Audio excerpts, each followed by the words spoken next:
much for clicking on the video. My name is Leah, and let's talk about the final episode or the season finale episode for Real Housewives of Potomac. This is season 7.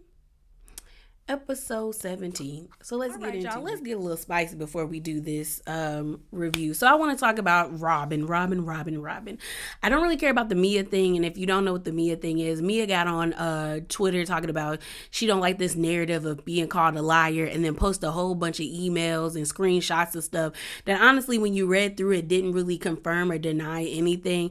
My thing about Mia is like, sis, first impressions are everything. In season 6, you hopped up on the screen lying. You were kind of transparent about like the work you had done and stuff, but other than that, a lot of things you have said have been debunked. So do people think you're a liar, or you be lying? That's on you. So don't be mad at nobody else but yourself. Then Robin. So I watched the Watch What Happens Live. I'm not going to play any clips because NBC Universal be acting funny. But I watched the Watch What Happens Live interview.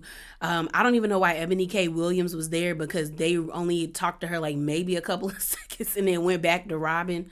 That was on last Sunday. And then I also saw the clips or portions of the clips of the interview that Sergio says the guy or the blogger that broke the story about this whole mistress situation, not mistress, but a side chick situation. And he has a YouTube channel, so check out his YouTube channel. He did an interview with a side chick, but she isn't showing her face, so it's more so of a phone interview, pretty much. So first, Watch What Happens Live. It was a much of nothing. The only thing that was new information to me is that Robin didn't put an infidelity clause in her prenup because she felt like it could backfire on her. But everything else she said, we all found out on Twitter. And shouts out to my mutual again, who transcribed all of the stuff by paying for the Patreon, because what she said verbatim on her Twitter was legit what Robin said on Watch What Happens Live. Like, Robin didn't add anything new. She pretty much reiterated and regurgitated the same thing that she said on Patreon. So for the people that paid $5, sorry. For us, we just had to wait a little bit longer for her to tell us the same story. Yeah, it was pointless. And then I listened to the interview with the, like, on Sergio's YouTube channel, and it was much of nothing again to me, the same. Honestly, the way the girl was talking, she was trying to talk in she's trying to be coy with the things that she said, because I think she knows that, like, if the block get really hot, she could get sued. If she, like, or because, like, certain thing, it was the way she was speaking. I was just like, girl, if you're gonna expose it all. Like, you're the one who started this. Expose it all. And I guess, in my opinion, I'm kind of over this whole situation. And the reason why is, like, the venom and the vitriol coming from some people in the fandom, even commentators about this, is a lot. Because I get it. Everyone's mad at Robin, but I don't understand the calling of her firing. I really don't. And the reason why is, like, Robin has been pretty much transparent about all the things going on in her life up until this whole situation with this, like, quarantine Canada situation, side woman situation. We knew Robin was nothing but, like, was poor and destitute when she got up on season 1. We also know that she been hanging on to Juan ever since they got a divorce for him cheating and the loss of their money. Like, she's been pretty open about her life compared to everybody on this cast. Like, if we really were going to fire people for not being transparent or open, I would say fire Karen or lying. I would say fire Karen or Giselle. Karen been lying since season 1.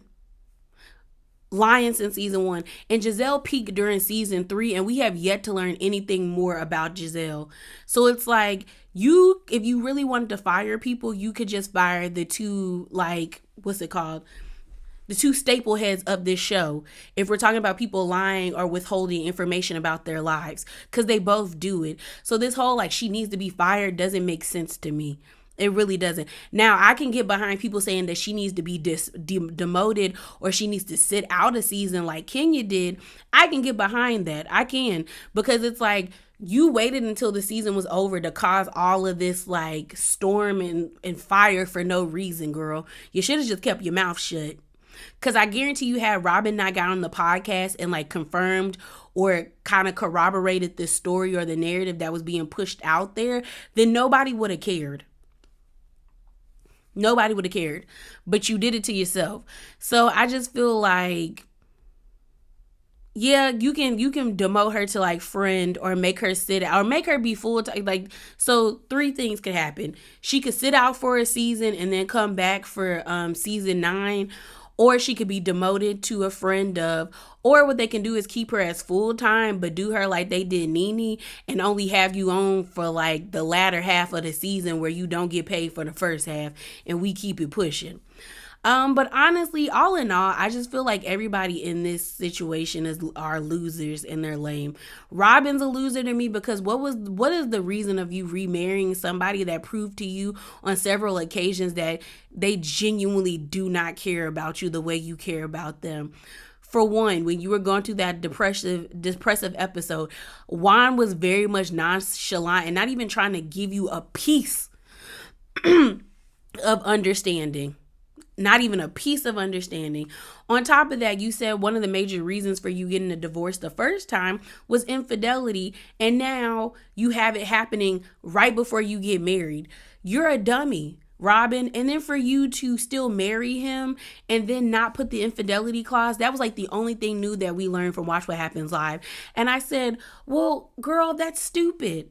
That is so stupid, and you're stupid. So you're out here making bad decisions and make like you're allowing, well, I don't even say allowing. You're willingly allowing this person to like make you look stupid, all in the name of like love and a family, which, girl, bye. Number 2, Juan's the biggest loser of them all.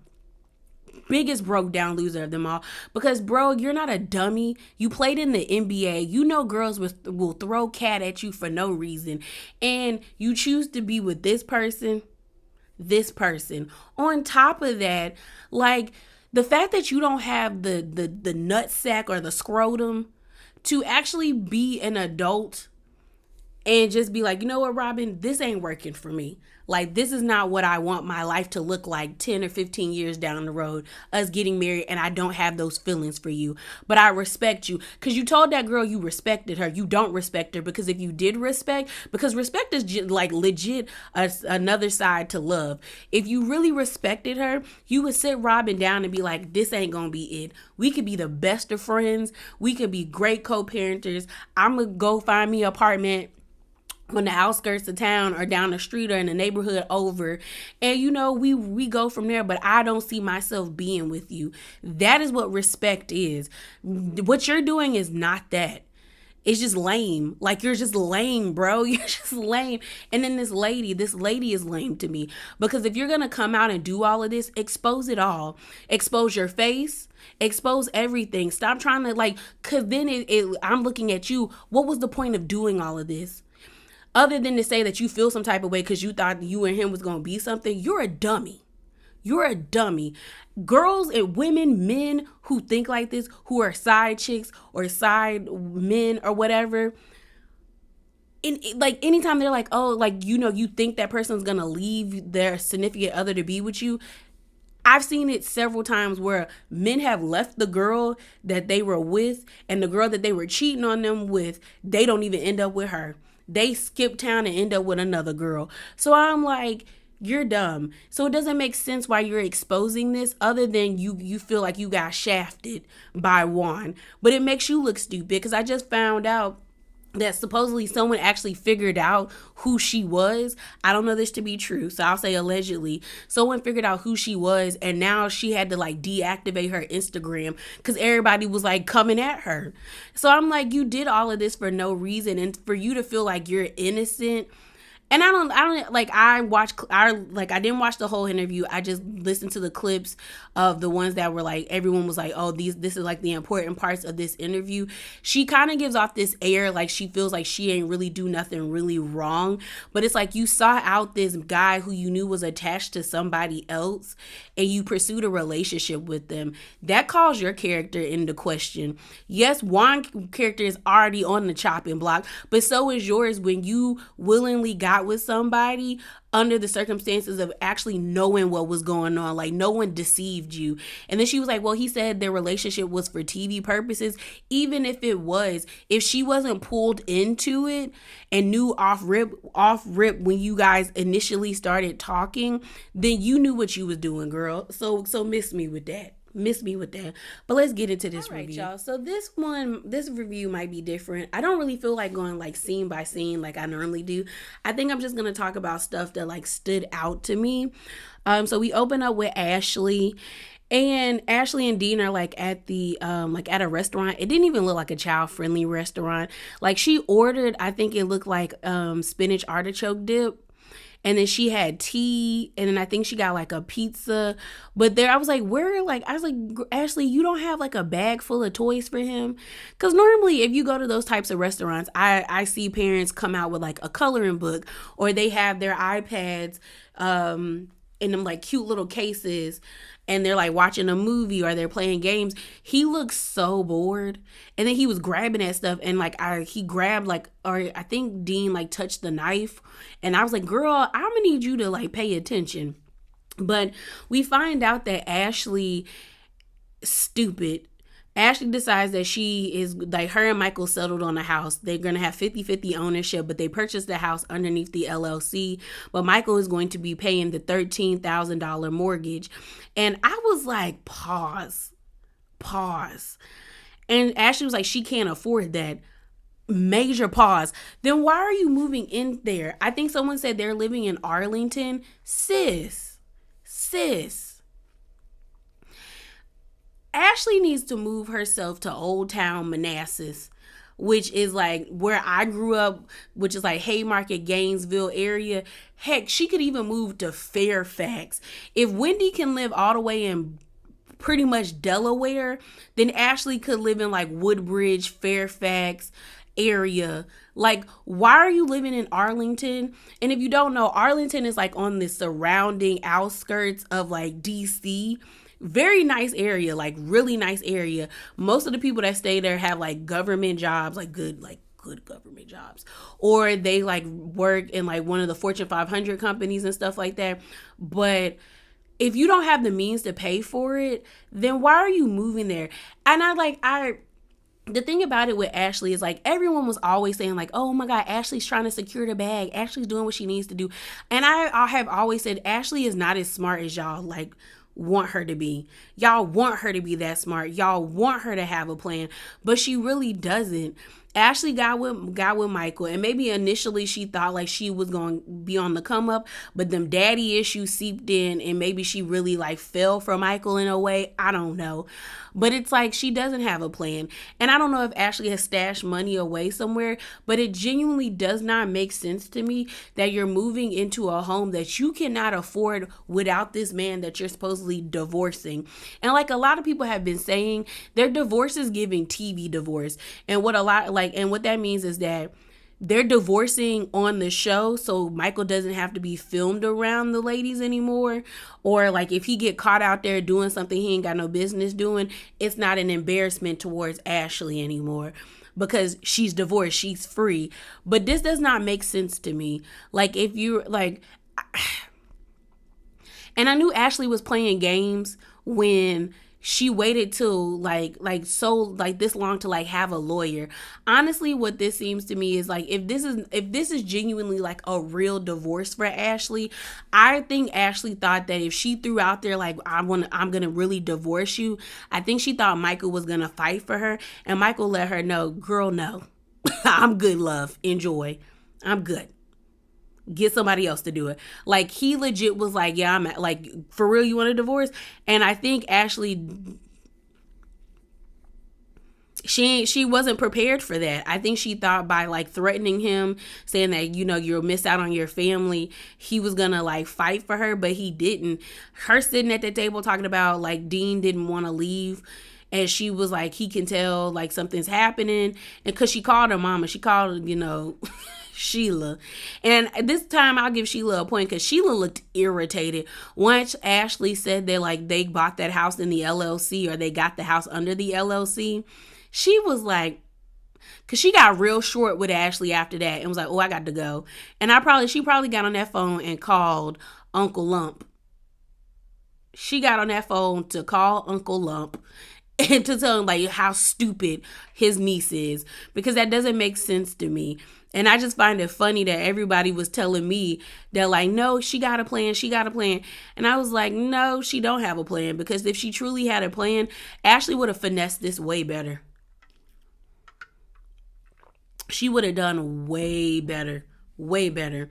We then got a scene with Karen. Karen over here gushing about these 3-wick candles. The same candle that she gonna charge y'all $130 for. That is the size of the candles at Bed Bath and Body Works and the candles at Walmart. That are like $6 or maybe $3 depending on, which brand you get. Mia calls her up and tells her like, sis, we were at the, bachelorette party. My stomach is on fire. I'm gluten free, but I had to eat me some chicken because we was drinking. Mia ends up telling Karen, your name came up in conversation, and Mia ends up telling Karen that, they pretty much said when you get drunk, girl, you out here slanging it to everybody. And that Cherie said you was in the bathroom busting it wide open for a real one. For one of the workers. Karen didn't even deny it. She just made a face. I said, girl, is it true? So then Mia, trying to be funny, was like, yeah, girl, I was shocked. So then Karen's like, well, Mia, I'm listening, and I'm hearing all of this, but I didn't hear that you defended me. And Mia said, I didn't. I laughed. I'm not gonna lie. I said, Mia said, I didn't. I know I didn't. I said, at least you, in this moment, at least you was honest. You was straight up honest. And Karen was like, well, if I was there, Mia, and they were saying those things about you, I would defend you. Lies. Karen does the bare minimum. Karen probably would have been like, y'all, we shouldn't do that. And they would have continued to talk, and Karen would have continued to listen. Karen prides herself on being the queen of neutrality, because Karen never picks a side, and you think people are supposed to be blindly loyal to you, especially when you ran around telling me his business. You went and spoke to, you went to Giselle's house and you told her business, and Mia had to say something to you at your cabaret thing. So it's like, that's the thing about Karen that's really aggravating, that a lot of people don't call out, is that Karen wants like allies and people to rock with her and to be like her buddy and all this stuff, but then she does not defend the people that she wants to like be loyal to her. She's like, oh, I'm neutral. Even that's why I don't get why Wendy be rocking with her, because Wendy is stupid to me, because it's like, girl, why is you kicking it with this lady when that situation that happened between you and Mia, she basically was like, both of y'all was wrong, when honestly you wasn't wrong. So I'm just like, girl, you got some nerve. Karen got some nerve to sit here and be like, you should have defended me. Should have? No, lady, no. We then got a scene with Robin and her parents. We meet Gladys and Guy. People have been questioning Robin's like ethnicity or race, or if she's like, because they would call her a white woman. Them is black people. I don't know no white lady named Gladys. None. And I've met a few black men named Guy. Those good old southern black people. Good old southern black people. So she tells them about getting married and them not being there. The mom looks shocked, and the dad was kind of like, what you mean? And, we end up knowing at the end that they were there at the wedding. But they were just like, we've been there for y'all for forever. Always been like y'all champions, so we feel like we should be there. Robin's house is actually very nice. Like, the renovations to Robin's home is nice, and I don't understand why she didn't lend none of that help, none of that interior designing mindset to her friend Giselle's house. To her friend Giselle. We then see Mia and this whole story. I don't really care about this storyline anymore about the like cancer, not cancer. Seems like she might either have a I don't remember the name of the ailment that they were talking about, but possibly it could be a rash or it could be worse where it could go inside and start to like affect her, like, you know, her immune system. So, okay. Cool. Well, not saying cool for her to get cancer. I'm not saying that. I'm not saying that. It's just that I don't care anymore about this storyline, mainly because we opened up the season with this storyline, and then once we got to like episode like 5 or 6, we dropped it, and then all of a sudden we were focusing on the issues between Jacqueline and Mia. But I thought her storyline was supposed to be about her like battles with cancer, but it wasn't that. So I was just like, I just find it pointless that we talking about this. That's just me. So then we have a scene with Giselle and her $3. And it was a cute scene, but you can tell them kids be over Giselle. They troll Giselle, and I love that for me. Because it's funny. Giselle starts to talk to them about Steve. The girls don't even look interested. And Giselle's way of like regrouping in the confessional is like, you know, my girls know I'm all about them. They know I'm all about them. That's why, you know, if I got serious about Steve, they would understand. No, they know you full of it, Giselle. They live with you 24/7. They know you are full of it. Full of it. So, and you could tell based off the way that they were all like making eye contact with each other. And that's something I would do with my sister, where we would be looking like when we make eye contact, when we know somebody is on like on that BS, it'd be like, and they were looking at each other like that. Then she starts to talk to them about her fibroids. And, you know, her bouts with like, you know, being uncomfortable with it because it is something that she never thought she had to go through. The one girl was like, if they take out your uterus, how are you going to pee? The other one, both of the one of the twins said that. The other twin was like, girl, hush, hush. And then the oldest was like, yeah, that was stupid. They gave her that look like, you sound dumb. Then you got the oldest one saying, you know, which because Giselle says, you know, I'm going to have to get a hysterectomy. She goes like, no, yay, no menopause. I said, oh, they is trolling Giselle. And you can tell that Giselle was upset because her eyes, like, she had that look of like, oh, y'all playing in my face right now. And I said, they are. And they can, because you give us nothing. So play in your mama face. That's the only redeeming quality of you, girl, is these children. So let them play in your face. Wendy is getting ready for Candace's release party for the music video that she did with Trina. And Karen calls her. Karen is like, girl, let me tell you about what they said about me. She was like, I'm not even going to reiterate what they said about me. I said, why, Karen? Because it wasn't that deep. But okay. And Wendy is being extra as usual. And she ends up quoting a Martin Luther King quote. And I said, Wendy, girl, what was the need for that? Because Karen basically tells Wendy that Mia really didn't defend her.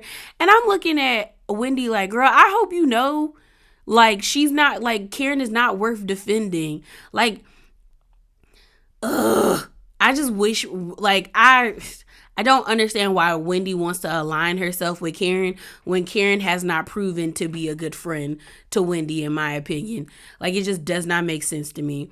We then get to Candace's release party, which is supposed to be the last, like the last cast group event. Everyone's there except Jacqueline.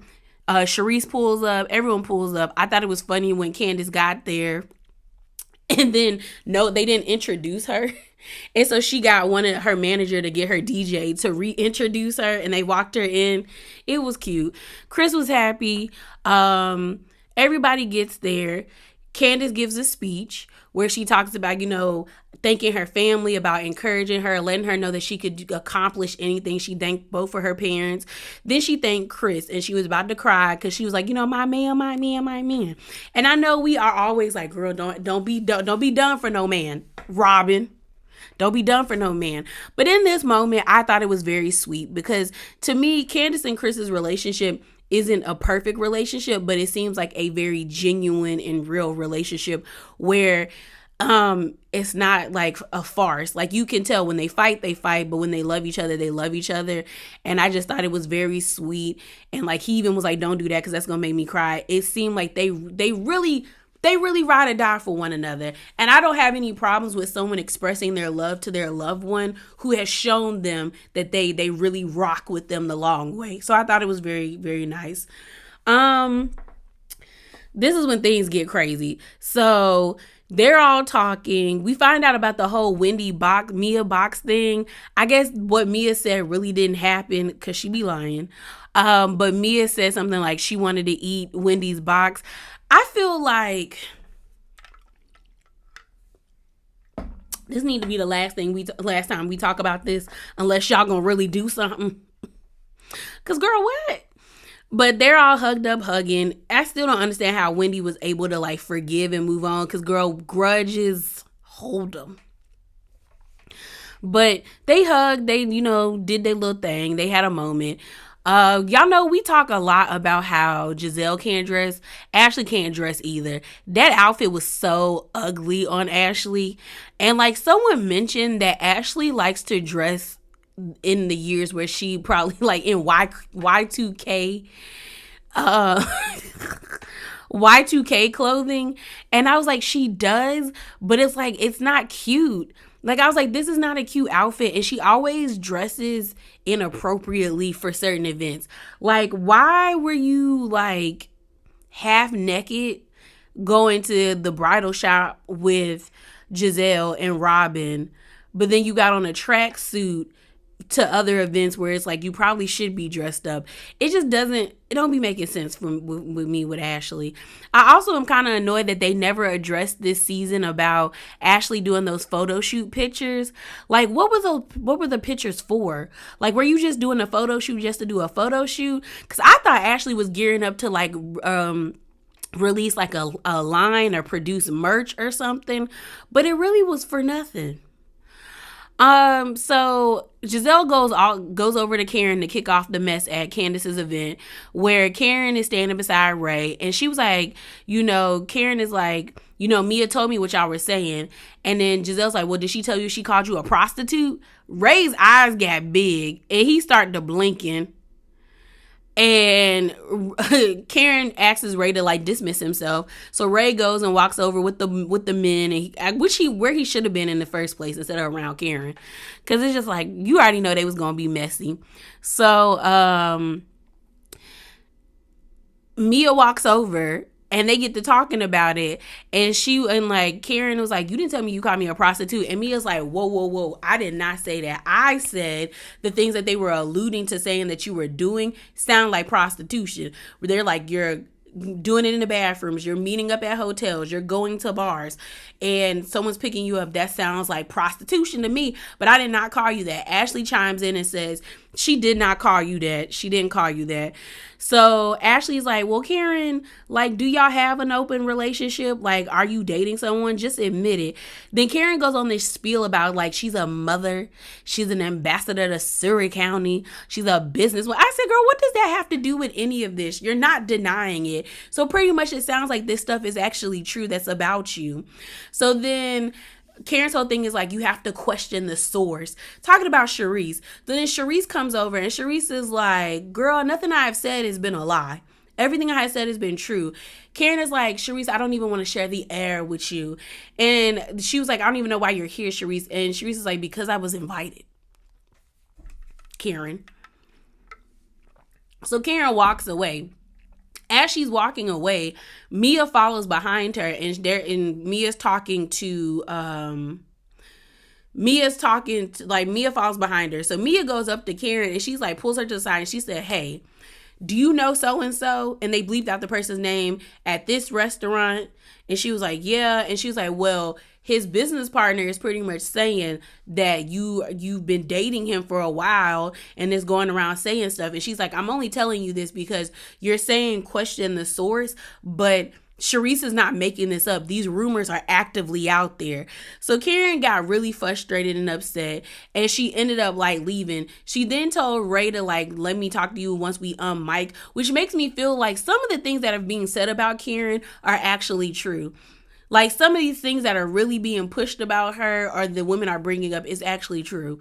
Like Karen did not once deny any of this information. She just kept walking away saying she don't got to deal with it. And I'm like, girl, if you have an open relationship with Ray, it's understandable. Ray is up in age, but like, sis, stop talking about other people when you out here. You know, you be out here. So then Candace was like, "Oh my God, y'all, what did y'all run him off? Like, did y'all run Karen off?" And they were like, "No, no, we didn't. No, we didn't." So then Giselle pulls Candace. Not they're like sitting in front of Candace is in front of the ladies in the booth, and she's like Giselle asks Candace like, "Oh, I thought you told me Chris wanted to talk to me." They do a flashback and we find out that Giselle and Candace kind of like had a serious conversation. Well, at the Mexico, like at the table on the Mexico trip, which I don't understand why they didn't show us that. Like that was a ball drop by production. And yeah, that was lame. I was like, why not show us this? Giselle was over here talking about like this could have been squashed. All Chris had to do was apologize to me. And Candace was like, Chris probably would have apologized to you if you would have went about it in a different way. And I was like, yeah, Giselle, you're the one that made this a situation, because if you wanted an apology, you could have came at Candace and Chris and told them how you felt and could have moved on. So Candace is like, well, Chris does want to talk, but like he doesn't want to do this here. He doesn't want to take away from the moment. So then Ashley's like, well, I want to talk to him because he been saying some things on Twitter about me that I want to really talk about. So Candace tells Ashley, no, I don't think this is the right time to do it. Ashley's whole thing is like, I'm an adult. I'm going to talk to him. I'm not going to have to talk around you. So she goes over to Chris. Chris gets irritated pretty fast where he's like, I'm sorry you took what I said on Twitter. Because Chris said, you'll be dealt with, or you got something coming if you keep lying on me. And he's like, yeah. He was like, I that's how I feel. And then Ashley's whole thing was like, well, but some of your actions were kind of like, I guess made people uncomfortable. And he was like, that's BS. And he got mad and he started yelling, and then he even stopped himself. He said, you know what? I'm sorry that I cussed at you, but I'm not dealing with this. And he was getting really like animated. But before he got too much, Candace was like, no, let's go. And then she took him and he was sitting down. He was like really frustrated. And I love what Candace said. She was like, you can't reason with broken people. And there's no point. And Candace was like, my attempts to have this relationship with Ashley is no more. And I wish Ashley would have pulled this with anybody in Atlanta right now. With anybody in Atlanta right on the land. When I tell you they would have either yanked Ashley up or cussed Ashley out so bad she would have left the event crying in the car. Because for one, Candace told you no. Ashley is always disrespecting Candace's boundaries. And I know for a fact, Ashley being the way she was about Michael, if she were to ever tell any of the women, don't talk to my husband, and they did, she would have acted rabid. So the fact that she just feels like it's okay, and then she tried to put on that white woman adjacent energy, where she's like, I didn't do anything, with that real calm voice. Girl, you're still being a light bulb headed fiend, lady. Because I promise you, had she did that with Sonya, even Sonya, Drew, especially Drew, and especially Candy, oh girl. And now, like, I think both Marlo and Sheree Martell have men. It's like if they were to tell you don't go speak to my man, oh sis, and you did it anyway. And I don't know, I think Kenya has a man too, but I'm not sure. I think they said she dating some white man. But either way, if any of them were to tell Ashley like don't go talk to my man, and they did it, Atlanta women would have got her together. They would have. Ashley's just. But yeah, y'all, they ended the series. We saw Robin get married. They actually got where they got married. I guess they got married in Maryland. That was beautiful. That was not was it the Chesapeake Bay? Because if it was, it ain't never looked that good. But the flowers for the altar or whatever they got was gorgeous. Like, that was beautiful. We saw that her family and some of her friends were there. The boys looked nice. Juan looked all right. And they got married. Robin flicked us all off, smacked her butt and told all of us to eat it because she married her man. And that's where the season ended. Like I said, it was meh. It was really mad. I just feel like there has to be changes. Like I keep saying every time I review Potomac, I genuinely think it's time to either add new people to the show and start demoting and like phasing out the OGs. Or yeah, there's no or. It's time to do that. Like there no longer needs to be Karen, Giselle, Robin, or Ashley. Either Robin gets demoted or Giselle gets demoted or Ashley gets demoted or Karen. They're not going to demote Ashley or Karen. But either Robin needs to be demoted, Giselle needs to like be shown in a small capacity because all we got from Giselle was gutters. Her cleaning her gutters this episode. Lame. Keep everybody else. I think Charisse and Jacqueline should come back. I feel like that would help move the narrative, but there does need to be some new people. But yeah, y'all, that's it. That is all. Remember to be bravely authentic and hop down in them comments below.